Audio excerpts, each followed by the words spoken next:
Hello guys! Ayan, remember, don't follow someone blindly. Why should not follow? Kasi po, limited lang yung time natin dito. Diba? Huwag na natin sayangin yung buhay natin para sumunod pa sa buhay ng ibang tao. Pangalawa, huwag nating isipin yung mga sinasabi ng ibang tao. Huwag natin silang pakinggan. Huwag natin anuhin yung mga opinion nila. Kasi, yung opinion nila, minsan, yun po yung nakakapagpapigil sa'yo. Minsan, hindi mo na naririnig yung sinasabi ng puso mo. Kaya po, huwag kayo makikinig sa mga opinion ng iba. Imitation. Ayan. Mahilig tayo mag-imitate, diba? Pag sinabi mong imitation, gaya. Ginagaya natin. Kasi madalas naman po talaga meron tayong mga role model na tinatawag. Diba? Pag yung role model na yun, syempre, hinahangaan mo siya. Magiging inspirasyon mo siya. So, ibig sabihin, gagayahin mo siya. Ginagaya mo lahat ng ginagawa niya. Lahat ng tungkol sa kanya. Ginagaya mo. So, yun. Pag nagkaroon tayo ng role model, ganun talaga, ginagawa natin yun. Ngayon, ano ba dapat natin isaalang-alang pag nagkakaroon tayo ng role model? Or ng isang taong hinahangaan natin? Una po, dapat, tingnan nyo muna yung critical. Ano ba yung mangyayari pag sumunod ako sa kanya? Pag ginaya ko siya, lagi nyo pong iisipin yun. Pag ginaya ko ba siya, ano mangyayari? Kasi diba tayo, gusto din natin na mapansin tayo sa mundo. So, minsan, ginagaya natin yung isang tao para lang mapansin tayo. So, ngayon, ikaw, ginagaya mo yung role model mo.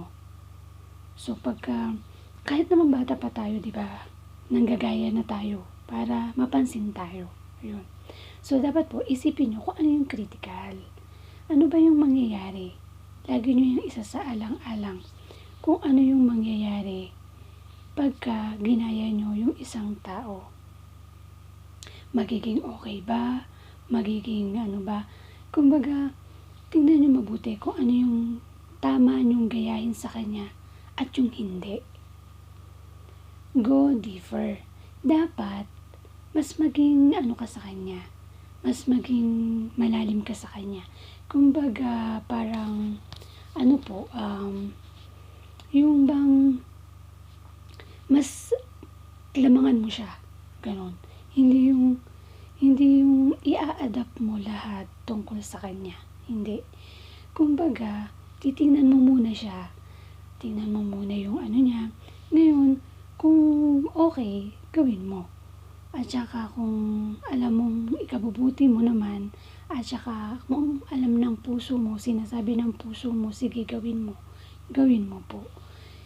Lagi nyo pong titingnan. Tapos, kung yung yung mga pag-uugali niya, maganda ba yung ugali niya, maganda ba yung ganito niya, kumbaga tingnan mo kung ano yung dapat mong sundin or ano yun sa kanya. Kasi, pagka po ginaya mo lahat sa kanya, kaya mo ba? Diba? Kaya mo ba? Next, don't idealize. Huwag mo siyang masyadong i-model. Huwag mo siyang masyadong i-idol. Kasi, hindi naman po lahat ng tao perfecto. Opo, ina-idol mo siya. Pero, huwag naman masyado, diba? Kumbaga, kumbaga gustong-gusto mo siya, gusto mo magayin lahat ng gusto niya, ganyan. Huwag po, kasi pagka ginaya mo lahat yun, parang kaya mo ba? Kaya mo ba, halimbawa, kaya mo ba sumunod sa gusto niya? Kaya mo bang sumunod sa uso? Diba may bago siyang bag? Kaya mo bang bumili ng bag na ganun kamahal? Kaya mo bang ganun? Diba? Kasi kung minsan tayo kasi ginagawa natin, yung role model natin, yun yung ginagaya natin. So, ang mangyayari, kung anong meron siya, gusto mo meron ka. Mali, Kasi paano kung hindi mo kaya, 'di ba? Paano kung hindi mo kaya magkaroon ng gano'ng kamahal na bag, kagandang ano, paano kung hindi mo kayang maging ganito, 'di ba? Maging inspirasyon mo siya, pero 'wag mo namang gayahin lahat.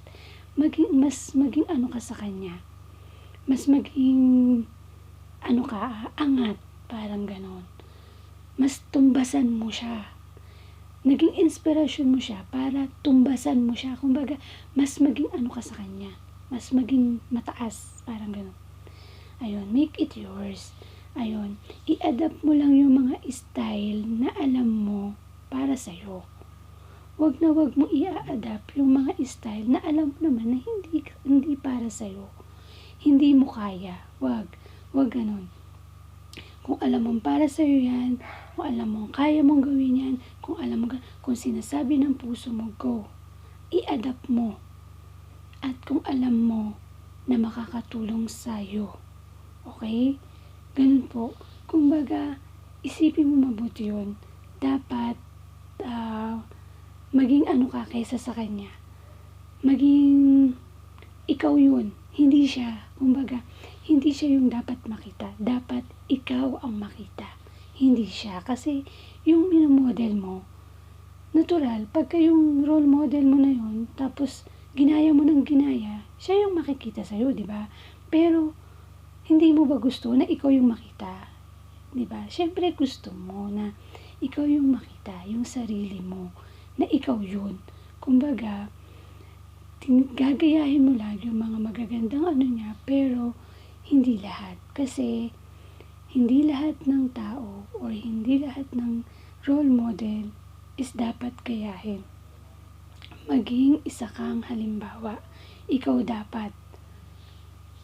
At saka, ayun, don't put yourself in a bad situation. Kasi minsan, gumagaya tayo ng mga bagay-bagay sa mga role model natin. Ayun nga yung sinasabi ko, halimbawa, ang role model mo is celebrities, artista, di ba? Siyempre, yung mga artista, magaganda sila, tapos mayayaman sila, kaya nilang bumili ng ganito. Siyempre, pagka yung ang nangyari is, dahil gusto mo sila, ang gagawin mo naman is, ayun, gagawin mo, gusto ko bumili din ng ganun, gusto ko ng ganito, gusto ko ng ganun. Hindi, huwag mo na i-ano yung sarili mo ng ganun.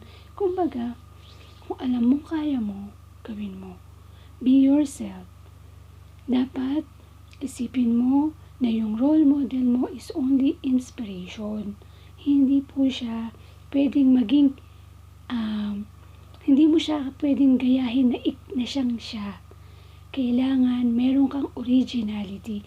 Gagayahin mo yung mga bagay na alam mong kaya mo at hihigitan mo yung mga bagay na hindi niya kayang, na hindi niya kumbaga, higitan mo siya.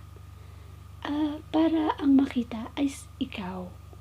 Ikaw ang maging role model, di ba?